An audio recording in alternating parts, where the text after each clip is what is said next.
APIs, I guess, have been a key part of what Starling's been doing from the start. So to most people out there, it probably looks like Starling have a mobile app, and the mobile app keeps their customers happy, and they can use it for their mobile banking, and that's it. They might not realise that we also have open APIs, and those APIs satisfy all sorts of use cases, everything from technically astute users, customers who would like to be able to script their own bank account, automate movements within their bank account, up to people who are building fintech businesses on our platform. Using the APIs that we make available, using the ability to programmatically create Starling accounts on behalf of their users, or the ability to query accounts or move money on behalf of their customers. So we've been doing this from the start for various reasons, but a key one is unlocking innovation. So too often banks, the incumbent banks, have regarded the data as their own, when really a customer's data belongs to them. And the customer should be able to decide what to do with that data, whether it should be made available to someone, for instance, to satisfy a mortgage application, or whether it should be made available to a financial aggregator who can deliver them all sorts of budgeting capability based on knowing where all their money is and all their different accounts.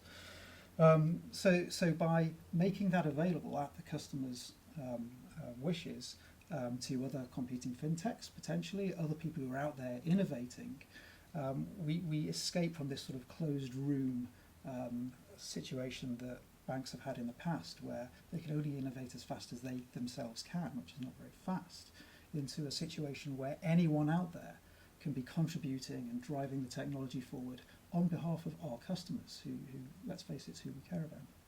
And do you think, is this something which the incumbent banks, are they doing the same things with APIs, or how far behind do you see them as being? They've been forced to. So PSD2 came along last year, Payment Services Directive 2, EU directive, which essentially forces every bank to have APIs. And it forces them to have really two APIs. One is for querying accounts, balances and transactions, and the other is for making payments. That has been implemented in the UK by the Open Banking Implementation Entity, and the CMA9, the biggest incumbent banks, have been forced to comply with this. It is open to some debate how effective that has been. Certainly the CMA9 now do offer those APIs. So there have been various problems around uptime and availability, etc. And one might argue that something that's not really in the interests of the incumbents is not going to be something that's going to be delivered to the best quality. However, we are starting to see increasing usage of that, and it is starting to pay off, in my opinion. However, if you look at the breadth of those APIs, it's a little bit disappointing in terms of what's made available.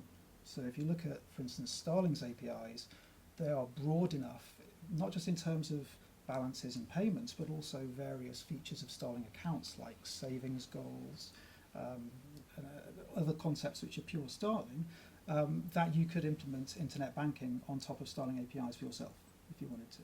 So today we only offer mobile APIs. If you want to build a website that can access your account, that can make payments, there's actually nothing to stop you.